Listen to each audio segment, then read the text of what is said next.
Chapter 11. The suspect, the Hardys learned, was out of prison on parole. His name was John Jakely, but he was known as Red Jakely because when caught before going to prison, he had been wearing a red wig. He lives right here in New York, and maybe he's back home by this time. Joe spoke up. Let's go see him. Just a minute, Mr. Hardy said, holding up his hand. I don't like to leave Mother alone so long. Besides, in this type of sleuthing, 3 detectives together are too noticeable to a crook. This Jakely may or may not be our man, but if he is, he's probably dangerous. I want you boys to take the evening plane home. I'll phone the house the minute the thief is in custody. All right, Dad, his sons chorused, though secretly disappointed that they had to leave. When they reached home, Frank and Joe learned that their mother had been working on the case from a completely different angle. Hers was the humanitarian side. I went to call on the Robinsons to try to bolster their spirits, she said. I told them about your trip to New York, and that seemed to cheer them a lot. Monday, I'm going to bake a ham and a cake for you to take to them. Miss Robinson isn't well and can do little in the kitchen. That's nice of you, Frank said admiringly. I'll go. Joel told them he had a tennis match to play. I'll do the next errand, he promised. Monday, during a change of classes, Frank met Callie Shaw in the corridor. Hi, she said. What great problem is on Detective Hardy's mind? You look as if you've lost your best criminal. Frank grimaced. Maybe I have, he said. He told Callie that he had phoned home at noon, confidently expecting to hear that his father had reported the arrest of the real thief of the Applegate money and the exoneration of Mr. Robinson. But there was no word. Callie, and I'm worried Dad may be in danger. I don't blame you, she said. What do you think has happened? Well, you never can tell when you're dealing with criminals. Now, Frank, you're not trying to tell me your father would let himself get trapped? Callie asked. No, I don't think he would, Callie. Maybe Dad hasn't returned because he still hasn't found the man he was looking for. Well, I certainly hope that thief is caught, said Callie. But Frank, nobody really believes Mr. Robinson did it. Nobody but Herd Applegate and the men who employ people. Until they find the man who did take the stuff, Mr. Robinson is out of a job. I'm going over to see the Robinsons soon. Where are they living? Frank gave Callie the address. Her eyes widened. Why, that's in one of the poorest sections of the city. Frank, I had no idea the Robinsons' plight was that bad. It is, and it'll be a lot worse unless Mr. Robinson gets work pretty soon. Slim's earnings aren't enough to take care of the whole family. Say, Callie, how about going over to the Robinsons with me after school? Mother's sending a ham and a cake. I'd love to, Callie agreed. The two parted at the door of the algebra teacher's classroom. As soon as the last bell had rung, Frank and Callie left the building together. First, they stopped at the Shaw house to leave the girls' books. I think I'll take some fruit to the Robinsons, Callie said, and quickly filled a bag with oranges, bananas, and grapes. When the couple had reached the Hardy home, Frank asked his mother if any messages had come. No, not yet, she answered. Frank said nothing to her about being concerned over his father, as he tucked the ham under one arm and picked up the cake box. But after he and Callie reached the street, he again confided his concern to Callie. It does seem strange you haven't heard anything, she admitted. But don't forget the old saying, no news is good news, so don't worry. I'll take your advice, Frank agreed. No use wearing a sour look around the Robinsons. Or when you're with me either, Callie said, tossing her head teasingly. Frank hailed an approaching bus bound for the section of the city in which the Robinsons lived. He and Callie climbed aboard. It was a long ride, and the streets became less attractive as they neared the outskirts of Bayport. It's a shame, that's what it is, declared Callie abruptly. The Robinsons were always accustomed to having everything so nice, and now they have to live here. Oh, I hope your father catches the man who committed that robbery, and soon. Her eyes flashed, and for a moment she looked so fierce that Frank laughed. I suppose you'd like to be the judge and jury at his trial, eh? I'd give him 100 years in jail, Callie declared. When they came to the street where the Robinsons had moved, they found that it was an even poorer thoroughfare than they had expected. There were small houses badly in need of paint and repairs. Shabbily dressed children were playing in the roadway. At the end of the street stood a small cottage that somehow contrived to look homelike in spite of the surroundings. The picket fence had been repaired, and the yard had been cleared up. This is where they live, said Frank. Callie smiled. It's the neatest place on the whole street. Paula and Tessie answered their knock. The twins' faces lit up with pleasure when they saw who the callers were. Frank and Callie, they exclaimed. Come in.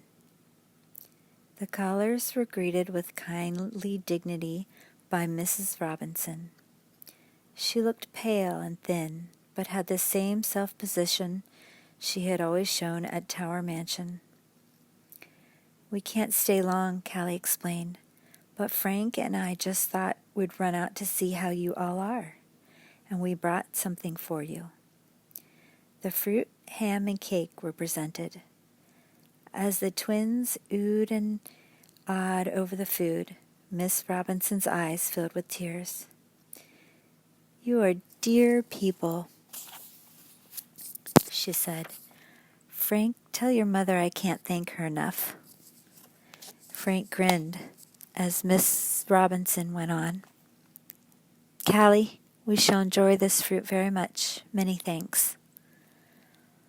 Paula said, It's a wonderful gift. Say, did you know Perry got a better job the second day he was at the supermarket? No, that's great, Frank replied.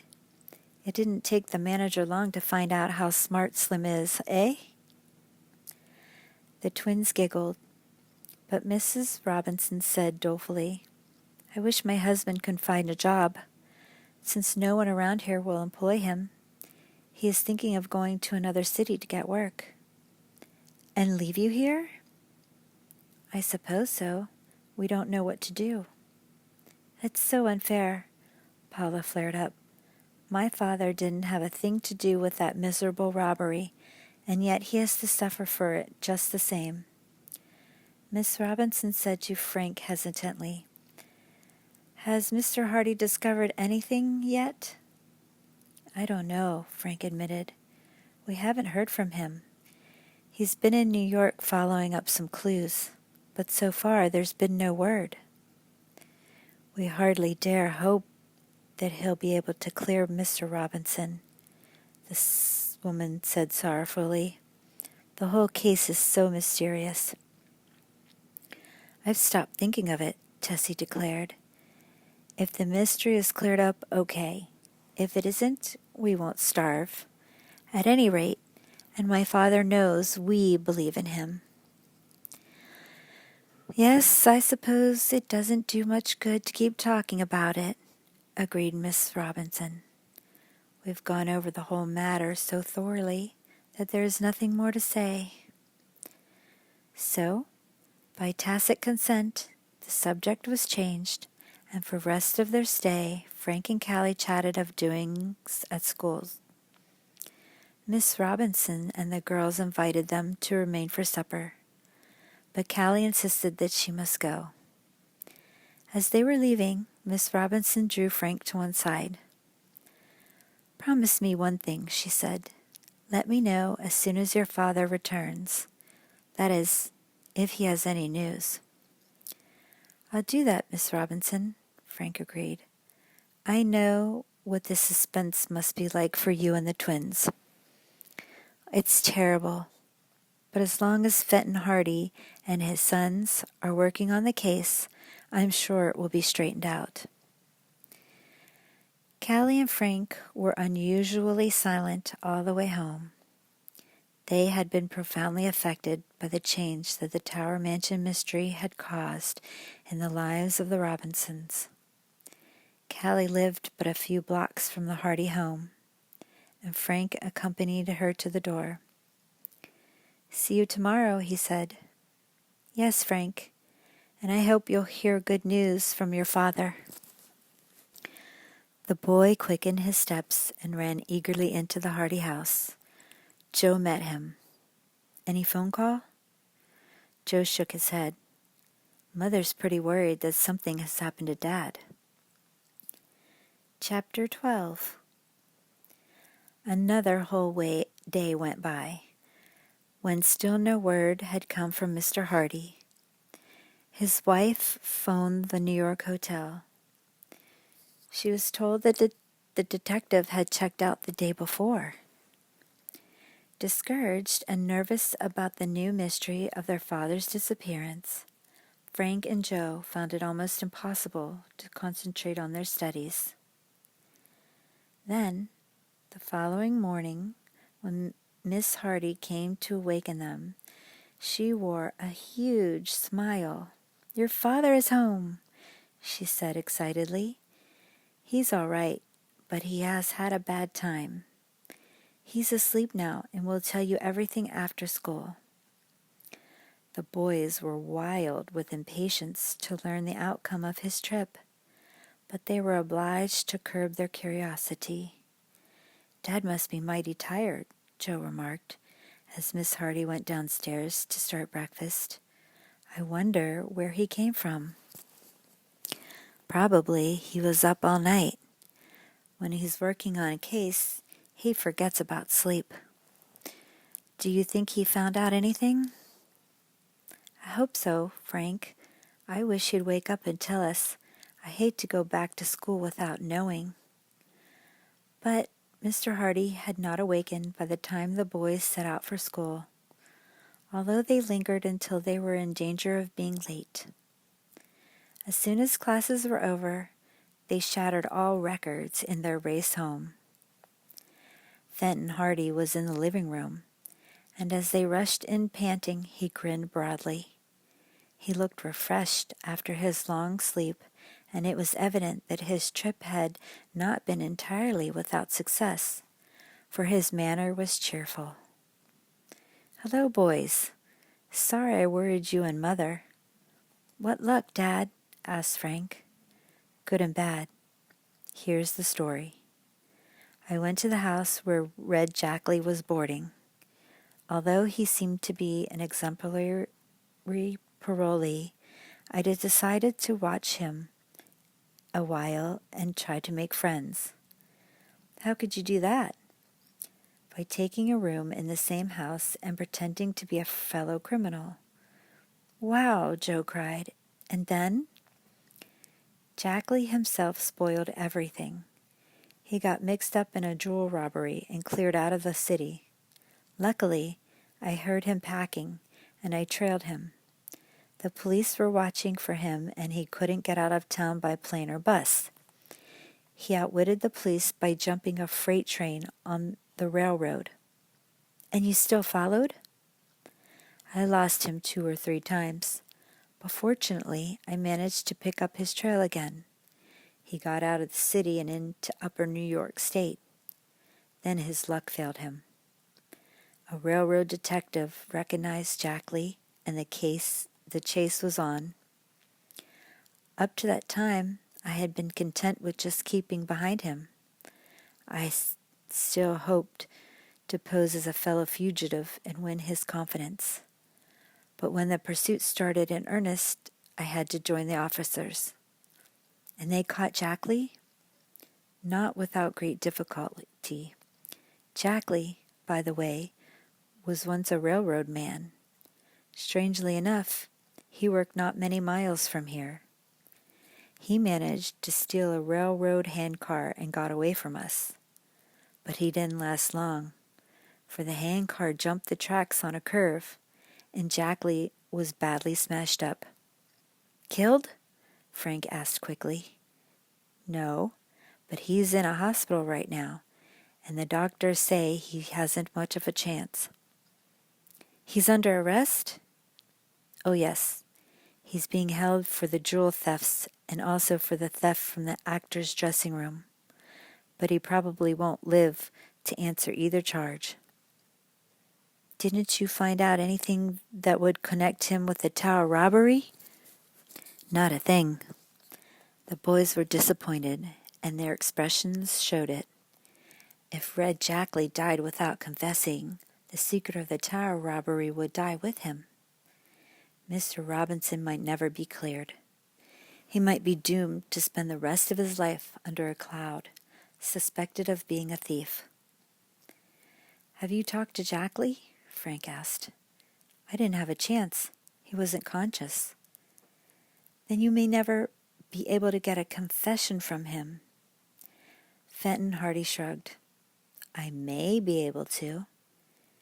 If Jackley regains consciousness and knows he's going to die, he may admit everything. I intend to see him in the hospital and ask him about the Tower robbery. Is he far away? Albany. I explained my mission to the doctor in charge, and he promised to telephone me as soon as it was possible for Jackley to see anyone. You say he used to work near here? Joe asked.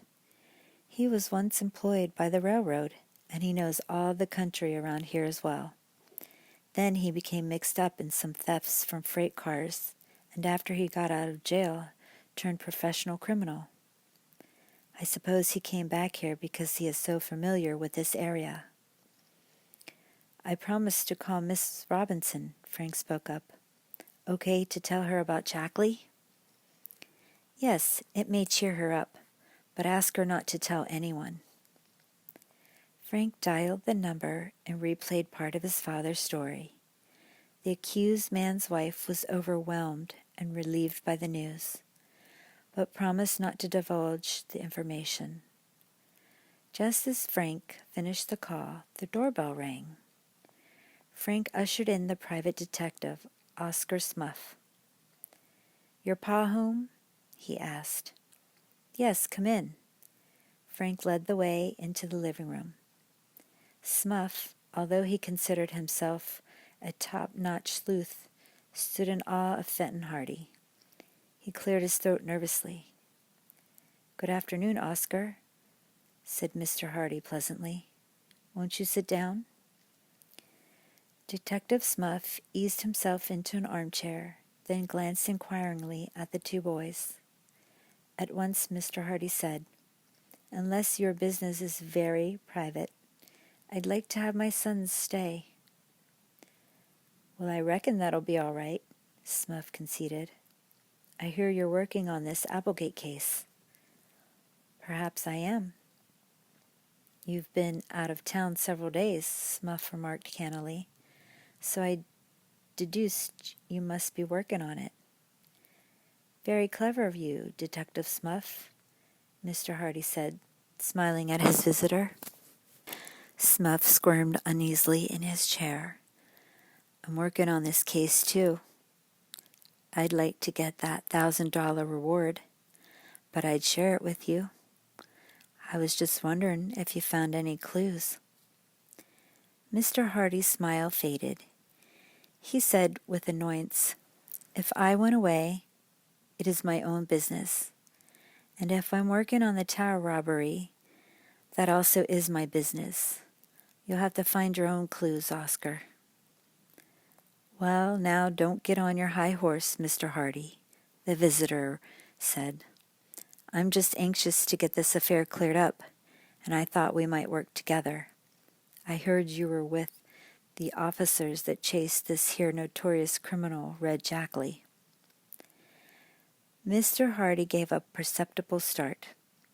He had no idea that news of the capture of Jackley had reached Bayport, much less that his own participation in the chase had become known. The local police must have received the information, and somehow Smuff had heard the news. "What of it?" Mr. Hardy asked in a casual way. "Did Jackley have anything to do with the tower case?" "How should I know? Wasn't that what you were working on?" "As I've told you, that's my affair." Detective Smuff looked sad. "I guess you just don't want to cooperate with me, Mr. Hardy. I was thinking of going over to the hospital where this man Jackley is and questioning him about the case." Mr. Hardy's lips narrowed into a straight line. "You can't do that, Oscar. He isn't conscious. The doctors won't let you see him." "I'm going to try. Jackley'll come to sometime, and I want to be on hand. There's a plane at 6 o'clock, and I aim to leave my house about 5:30 and catch it." He thumped his chest in admiration. "Detectives don't have to show up for a plane till the last minute, eh, Mr. Hardy?" "Well, I'll have a talk with Jackley tonight, and I may let you know what he says." "Have it your own way," Mr. Hardy said. "But if you take my advice, you'll not visit the hospital. You'll just spoil everything. Jackley will talk when the time comes." "So there is something in it," Smuff said triumphantly. "Well, I'm going over there and get a confession." With that, he arose, stumped out of the room, and left the house. Chapter 13. After Smuff left the house, Mr. Hardy sat back with a gesture of despair. "That man," he said, "handles an investigation so clumsily that Red Jackley will close up like a clam if Smuff manages to question him." At that moment the telephone rang. The boys listened excitedly as Mr. Hardy answered. "Hello?" "Oh, yes, Doctor." "Is that so?" "Jackley will probably live only until morning." "I can see him." "Fine. Thank you. Goodbye." The detective put back the receiver and turned to the boys. "I'll take that 6 o'clock plane to Albany. But if Smuff goes too, it may ruin everything. The Albany police and I must question Jackley first." "When's the next commercial flight after 6?" Joe asked. 7 o'clock. "Then," said Frank, "Smuff can take that one and question Jackley later. Come on, Joe. Let's see what we can do to help Dad." "Don't you boys do anything rash," their father warned. "We won't." Frank led the way outdoors and started walking down the street.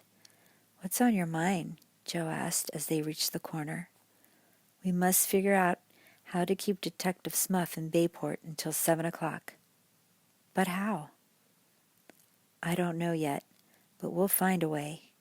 We can't have him bursting into that hospital room and spoiling the chance of Dad getting a confession. Smuff might ruin things, so the case will never be solved. You're right. The brothers walked along the street in silence. They realized that the situation was urgent. But though they racked their brains trying to think of a way to prevent Detective Smuff from catching the 6 o'clock plane, it seemed hopeless. Let's round up our gang, Joe suggested finally. Perhaps they'll have some ideas. The Hardys found their friends on the tennis courts of Bayport High. Hi, Phyllis, called Chet Morton when he saw Frank and Joe approaching. You're too late for a game. Where have you been? We had something important to do, Frank replied. Say, we need your help. What's the matter? Asked Tony Prito. Oscar Smuff is trying to win that $1,000 reward and get himself on the Bayport police force by interfering in one of Dad's cases, Frank explained. We can't tell you much more than that. But the main thing is, we want to keep him from catching the 6 o'clock plane. We don't want him to go until 7. What do you want us to do? Bill Hooper asked. Help us figure out a way to keep Smuff in Bayport until 7 o'clock. Without having Chief Coolig lock us up? Jerry Gilroy put in. Are you serious about this, Frank? Absolutely. If Smuff gets to a certain place before Dad can, the case will be ruined, and I don't mind telling you that it has something to do with Slim Robinson. Chet Morton whistled. Oh ho, I catch on. The tower business. If that's it, we'll make sure the 7 o'clock plane leaves here without that nutty detective. Chet had a special dislike for Smuff, because the man had once reported him for swimming in the bay after hours. So our problem, said Phil solemnly, is to keep Smuff here and keep out of trouble ourselves. Right. Well, Jerry Gilroy said, let's put our heads together, fellows, and work out a plan. A dozen ideas were put forth, each wilder than the one before. Biff Hooper, with a wide grin, went so far as to propose kidnapping Smuff, binding him hand and foot, and setting him adrift in the bay in an open boat. We could rescue him later, he said. The proposal was so ridiculous that the others laughed with. Phil Cohen suggested setting the detective's watch back an hour. That plane, as Frank observed, was a good one except for the minor difficulty of laying hands on the watch. We might send him a warning not to take a plane before 7 o'clock, Tony Prito said, and sign it with a skull and crossbones. That's a keen idea, Chet said enthusiastically. Let's do it. Wait a minute, fellows, Frank spoke up. If Smuff ever found out who wrote it, we'd be up our necks in trouble. We could all be arrested. I know, Joe cried suddenly, snapping his fingers. Why didn't I think of it before? And it's so simple, too. Well, tell us, Frank urged. Joe explained that every once in a while he and Frank went down to Rocco's fruit store to act as clerks while the owner went home to supper. He stayed open evenings until 9. Rocco's is only a block from Smuff's house. Smuff knows Frank and I go there, so he wouldn't be surprised to see us in the neighborhood. I suggest that the bunch of us meet casually down near the store, and one boy after another stop Smuff to talk. Maybe we can even get him into the shop. You know Smuff loves to eat. You can't hate him for that, Chet spoke up. I'll be glad to invite him in and buy him an apple for his trip. A 15-minute delay for Smuff is all we need, Frank said. I think it's a swell idea, Biff spoke up, and I'm sure Mr. Rocco will cooperate. Who's going to persuade him? Phil asked. That's Frank and Joe's department, Jerry replied. Rocco was a hard-working man who had come from Italy only a few years ago. He was a simple, genial person who had great admiration for the Hardy Boys. The whole group made their way toward the fruit store, but only the Hardys went inside.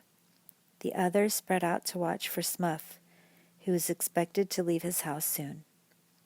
Each boy went over his part of the plan. When Frank and Joe walked into the fruit store, they found the dark-eyed Rocco sorting oranges. "Buonasera," he said. "Good evening. How you like my fix the place?" "Looks swell," Frank answered. "New bins? Better light?" Then he added, "How does your neighbor Smuff like it?" Rocco threw up his hands in a gesture of disgust. "Oh, that man, he make me mad. He say I charge too much. He tell me I ought to go back to old country." "Don't pay attention to him," Joe advised. "Say, Mr. Rocco," he went on, "you look tired. Why don't you go home for an hour or so and let Frank and me take over here?" "You think I look tired? That worry my wife. Then Rosa say I must close up early." Rocco sighed. "You very kind boys. I do what you say. Come back 6:30. As Rocco removed his apron, he said, "I fix trash in yard to burn. You do that?" "Glad to." Rocco showed them a wire incinerator in the yard, then left the store. 5 minutes later, there was a whistle from the street, a signal from Jerry. Frank and Joe went to the front door to watch. Smuff was just backing his car out of the driveway. As prearranged, Phil hurried over and stopped him. The detective and the boy apparently got into an argument, but it did not last long, enough to satisfy Frank and Joe. The conversation took less than 2 minutes. Then Smuff backed around into the street. "Hey, Frank," said Joe, "I have an idea. Go light that trash. Make it a roaring fire." Without further explanation, he dashed into the street, but Frank figured out what was in his brother's mind. He dashed through the store and into the yard. Quickly, he lit the papers in the incinerator in several places. The rubbish blazed lustily. Joe was intently watching the scene down the street. Smuff was now being interviewed by Biff, and Chet came forward to urge Smuff to take some fruit with him on his trip. The detective hesitated, then shook his head and started off in his car. Only 5 of the necessary 15-minute delay had elapsed. Joe hesitated no longer. Running down the street, he held up one hand for the oncoming car to stop. "Come quick, Smuff," he called out. "There's a fire back of Rocco's." "Well, you put it out. I'm in a hurry," the detective told the boy tartly. "You mean you'd let all of Bayport burn down just because you're in a hurry?" Joe pretended to scoff. Smuff winced, but still did not move. Joe said, starting back to the store, "Well, Frank and I will have to take care of it alone." This brought the detective to action. He realized he might be missing a chance to become a hero. In a flash, he drove his car down the street and parked in front of the fruit store. "Where's the fire?" Smuff cried out, nearly bumping into Frank, who was dashing from the front door of Rocco's. "The fire is back there, in the yard." Frank pretended to pant. "You go look and see if we ought to turn in an alarm." Smuff dashed inside the store and hurried to the yard. By this time, the Hardys' friends had gathered in Rocco's fruit store. They asked excitedly what was going on. "Frank! Joe!" yelled Smuff from the rear of the store. "Where's Rocco? Where's a pail? Where's some water?" Chapter 14. "Rocco's not around," Joe replied to Smuff. "There's water in the sink, in the back. Shall I call the fire department?" "No, I can manage this," Smuff declared. "But where's a pail?" Frank dashed into the back room and found a pail under the sink. He filled it with water and handed the pail to Smuff, who hurried to the yard. He doused the incinerator flames, which hissed and crackled, then died. "Some people have no sense," Smuff commented. "The idea of anyone starting a fire, then going off and leaving it. I'll bet that was Rocco's work. As for you boys, you had to call me. Didn't have the savvy to put out a simple fire." "Good thing you were around," Frank observed, suppressing a smile. "I'll say it was," Smuff agreed. "And Chief Coolig is sure going to hear about this." "Oh, please don't tell him about us," Joe spoke up, half closing his eyes so Smuff could not see the twinkle in them. "I didn't mean that. Oscar Smuff is no squealer. I mean Coolig is going to hear what I did," the detective chuckled. "One more notch in my gun, as the cowboy says." Suddenly, Smuff sobered and looked at his wristwatch. "Oh no," he cried out. 10 minutes to 6. I can't make my plane." "That's a shame," Frank said consolingly. "But cheer up, Smuff. There's a 7 o'clock plane for Albany. I wish you luck in your interview." Smuff stormed out of the fruit store and disappeared with his car. The Hardys and their friends burst into roars of laughter, which did not stop until a woman customer came into the shop. All the boys but Frank and Joe left. Rocco returned at 6:30, pleased that so much fruit had been sold during his absence. "You better salesman than Rocco," he grinned widely. The Hardys went home, well satisfied with their day's work. The 6 o'clock plane had left without Smuff. Their father could make his trip to the hospital without the annoying detective's interference. Fenton Hardy did not return home until the next afternoon. When the boys came from school, they found him in high spirits. "Solved the mystery?" Joe asked eagerly. "Practically. First of all, Jack Lee is dead." "Did he confess?" "You're not very sympathetic toward the poor fella, Joe." "Yes, he confessed. Fortunately, Oscar Smuff didn't show up while Jack Lee was talking." Frank and Joe glanced at each other, and their father smiled quietly. "I have an idea," he said, "that you two sleuths know more about this Smuff business than you would care to tell. Well, anyhow, the Albany police and I had a clear field. I saw Jack Lee before he died and questioned him about the tower robbery." Did he admit everything?" "Jack Lee said he came to Bayport with the intention of robbery. He stole a car, smashed it up, and took Chet's. Then he went to rob the ticket office. When he failed in that, he decided to hang around town for a few days. He hit upon Tower Mansion as his next effort. Jack Lee entered the library with gloves on, opened the safe, and took out the jewelry and securities." "What did he do with the loot?" "That's what I'm coming to. It was not until Jack Lee knew he was at the point of death that he did confess to the Tower affair. Then he said, 'Yes, I took the stuff, but I didn't dare try selling any of it right away, so I hid it. You can get all the stuff back easily. It's in the old tower.'" That was all he said. Jack Lee lost consciousness then and never regained it. "When did Smuff get there?" Joe asked eagerly. "Not until after Jack Lee had gone into a coma," Mr. Hardy replied. "We both sat by his bed hoping the man would awaken, but he died within an hour. Just where Jack Lee hid the loot in the old tower, he was never able to say." "Does Smuff know what Jack Lee said?" "No." "If the loot's hidden in the old Applegate Tower, we'll find it in no time," Frank exclaimed. "Tower Mansion has 2 towers, the old and the new," Joe reminded him. "We'll search the old tower first." "The story seems likely enough," Mr. Hardy remarked. "Jackley would gain nothing by lying about it on his deathbed.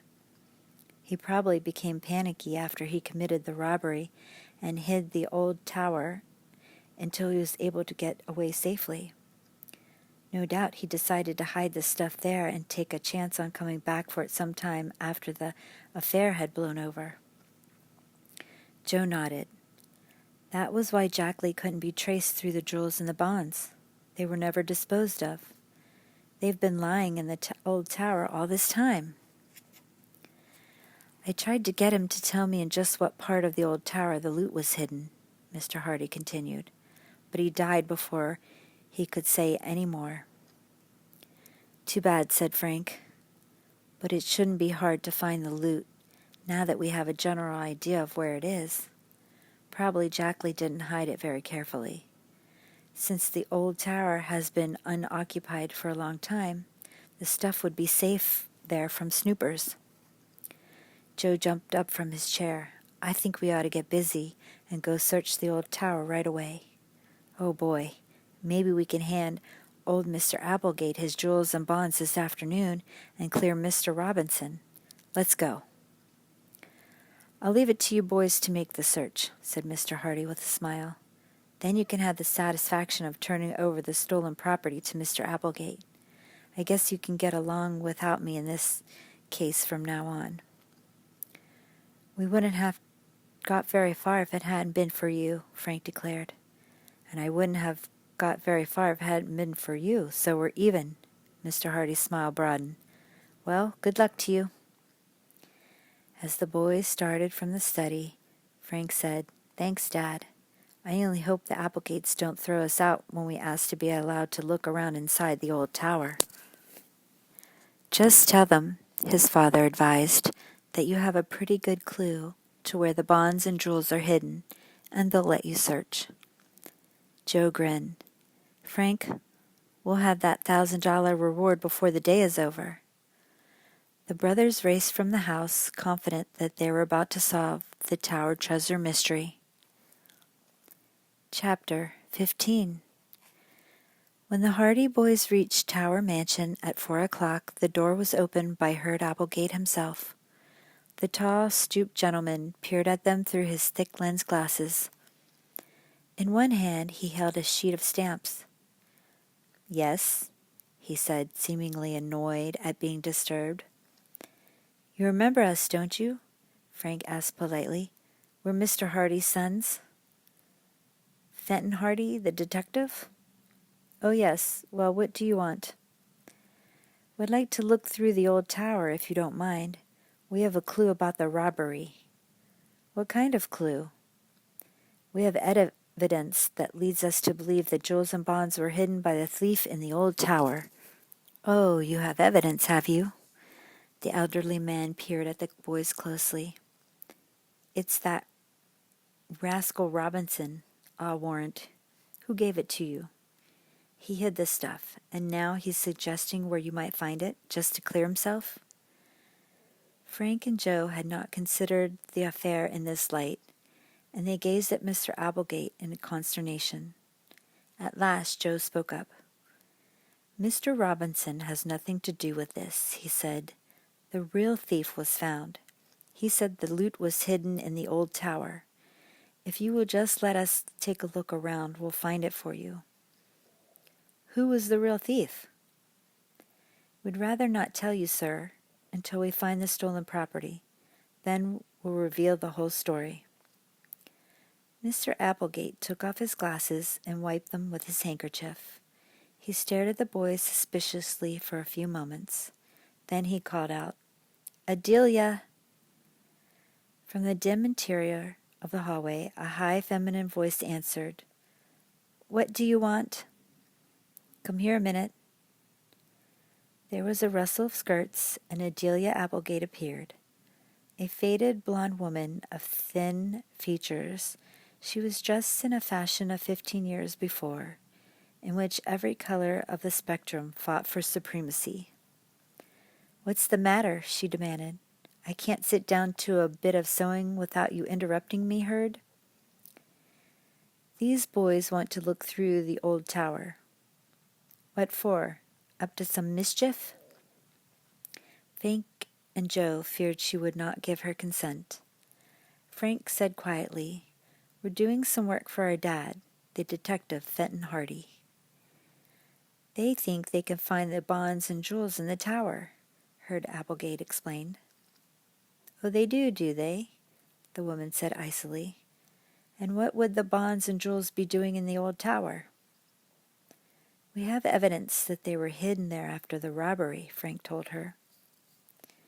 Miss Applegate viewed the boys with obvious suspicion, as if any thief would be silly enough to hide them right in the house he robbed. She said in a tone of finality. "We're just trying to help you," Joe put in courteously. "Go ahead then," said Miss Applegate with a sigh. "But even if you tear the old tower to pieces, you won't find anything. It's all foolishness."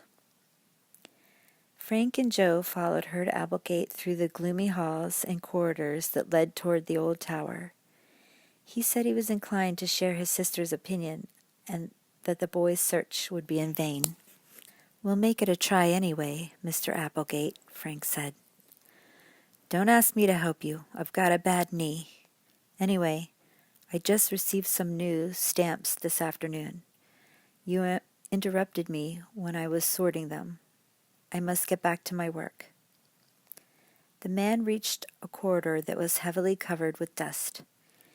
It apparently had not been used for a long time and was bare and unfurnished. At the end was a heavy door. It was unlocked, and when Mr. Applegate opened it, the boys saw a square room. Almost in the center of it rose a flight of wooden stairs with a heavily ornamented balustrade. The stairway twisted and turned to the roof 5 floors above. Opening from each floor was a room. "There you are," Mr. Applegate announced. "Search all you want to, but you won't find anything. Of that I'm certain." With this parting remark, he turned and hobbled back along the corridor, the sheet of stamps still in his gnarled hand. The Hardy boys looked at each other. "Not very encouraging, is he?" Joe remarked. "He doesn't deserve to get his stuff back," Frank declared flatly, then shrugged. "Let's get up into the tower and start the search." Frank and Joe first examined the dusty stairs carefully for footprints, but none were to be seen. "That seems odd," Frank remarked. "If Jack Lee was here recently, you'd think his footprints would still show. Judging by this dust, there hasn't been anyone in the tower for at least a year." "Perhaps the dust collects more quickly than we think," Joe countered. "Or the wind may get in here and blow it around."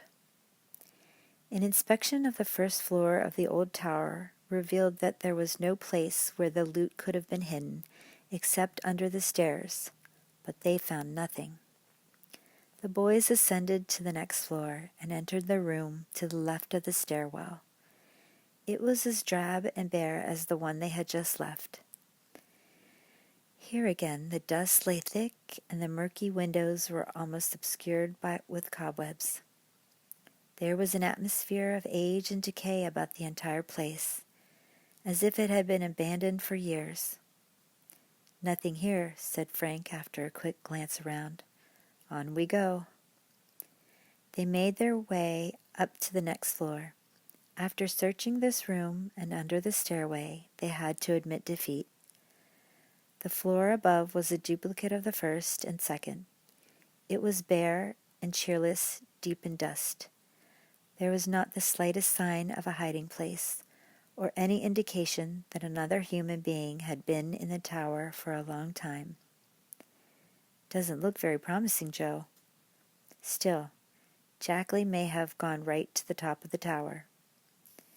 The search continued without success until the boys reached the roof. Here, a trap door which swung inward led to the top of the tower. Frank unlatched it and pulled on the door. It did not budge. I'll help you, Joe offered. Together, the brothers yanked on the stubborn trapdoor of the old tower. Suddenly, it gave way completely, causing both boys to lose their balance. Frank fell backward down the stairway. Joe, with a cry, toppled over the railing into space. Frank grabbed a spindle of the balustrade and kept himself from sliding further down the steps. He had seen Joe's plunge and expected the next moment to hear a sickening thud on the floor 5 stories below. "Joe," he murmured as he pulled himself upright. "Oh, Joe." To Frank's amazement, he heard no thud and now looked over the balustrade. His brother was not lying unconscious at the bottom of the tower. Instead, he was clinging to 2 spindles of the stairway on the floor below. Frank, heaving a tremendous sigh of relief, ran down and helped pull Joe to the safety of the steps. Both boys sat down to catch their breaths and recover from their falls. "Finally," Joe said. "Thanks. For a second, I sure thought I was going to end my career as a detective right here." "I guess you can also thank our gym teacher for the tricks he taught you on the bars," Frank remarked. "You must have grabbed those spindles with flash camera speed." Presently, the boys turned their eyes upward. An expression halfway between a grin and a worried frown crossed their faces. "Mr. Applegate," Joe remarked, "isn't going to like hearing we ruined his trap door." "No, let's see if we can put it back in place." The boys climbed the stairway and examined the damage. They found that the hinges had pulled away from rotted wood. A new piece would have to be put in to hold the door in place. "Before we go downstairs," said Joe, "let's look out on the roof. We thought maybe the loot was hidden there, remember?" Frank and Joe climbed outside to a narrow, railinged walk that ran around the 4 sides of the square tower. There was nothing on it. "Our only reward for all this work is a good view of Bayport," Frank remarked ruefully. Below lay the bustling little city, and to the east was Barmet Bay, its water sparkling in the late afternoon. "Dad was fooled by Jackley, I guess," Frank said slowly. "There hasn't been anyone in this tower for years." The boys gazed moodily over the city, then down at the grounds of Tower Mansion. The many roofs of the house itself were far below, and directly across from them rose the heavy bulk of the new tower. "Do you think Jackley might have meant the new tower?" Joe exclaimed suddenly. "Dad said he specified the old one. But he may have been mistaken. Even the new one looks old. Let's ask Mr. Applegate if we may search the new tower too. It's worth trying anyway, but I'm afraid when we tell him about the trap door, he'll say no." The brothers went down through the opening. They lifted the door into place, latched it, and then wedged Frank's small pocket notebook into the damaged side. The door held, but Frank and Joe knew that wind or rain would easily dislodge it. The boys hurried down the steps and through the corridor to the main part of the house. Adelia Applegate popped her head out of the doorway. "Where's the loot?" she asked. "We didn't find any," Frank admitted. The woman sniffed. "I told you so. Such a waste of time." "We think now," Joe spoke up, "that the stolen property is probably hidden in the new tower." "In the new tower?" Miss Applegate cried out. "Absurd. I suppose you'll want to go poking through there now." "If it wouldn't be too much trouble." "It would be too much trouble indeed," she shrilled. "I shan't have boys rummaging through my house on a wild goose chase like this. You'd better leave at once and forget all this nonsense." Her voice had attracted the attention of Herd Applegate, who came hobbling out of his study. "Now what's the matter?" he demanded. His sister told him, and suddenly his face creased in a triumphant smile. "Aha! So you didn't find anything after all. You thought you'd clear Robinson, but you haven't done it." "Not yet," Frank answered. "These boys have the audacity," Miss Applegate broke in, "to want to go looking through the new tower." Herb Applegate stared at the boys. "Well, they can't do it," he snapped. "Are you boys trying to make a fool of me?" he asked, shaking a fist at them. Frank and Joe exchanged glances and nodded at each other. They would have to reveal their reason for thinking the loot was in the new tower. "Mr. Applegate," Frank began, "the information about where your stolen stuff is hidden came from the man who took the jewels and the bonds, and it wasn't Mr. Robinson." "What? You mean it was someone else? Has he been caught?" "He was captured, but now he's dead." "Dead? What happened?" Herb Applegate asked in excitement. "His name was Red Jackley, and he was a notorious criminal. Dad got on his trail, and Jackley tried to escape on a railroad handcar. It smashed up, and he was fatally injured," Frank explained. "Where did you get your information then?" Mr. Applegate asked. Frank told the whole story, ending with, "We thought Jackley might have made a mistake, and that it's the new tower where he hid the loot." Herb Applegate rubbed his chin meditatively. It was evident that he was impressed by the boy's story. "So this fellow Jackley confessed to the robbery, eh?"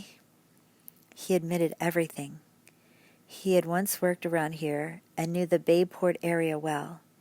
He had been hanging around the city for several days before the robbery." "Well," Applegate said slowly, "if he said he hid the stuff in the old tower and it's not there, it must be in the new tower, as you say." "Will you let us search it?" Joe asked eagerly. "Yes, and I'll help you. I'm just as eager to find the jewels and bonds as you are. Come on, boys." Herb Applegate led the way across the mansion toward a door which opened into the new tower. Now that the man was in a good mood, Frank decided that this was an opportune time to tell him about the trap door. He did so, offering to pay for the repair. "Oh, that's all right," said Mr. Applegate. "I'll have it fixed. In fact, Robinson— Oh, I forgot. I'll get a carpenter." He said no more, but quickened his steps. Frank and Joe grinned. Old Mr. Applegate had not even reprimanded them. The mansion owner opened the door to the new tower and stepped into the corridor. Frank and Joe, tingling with excitement, followed.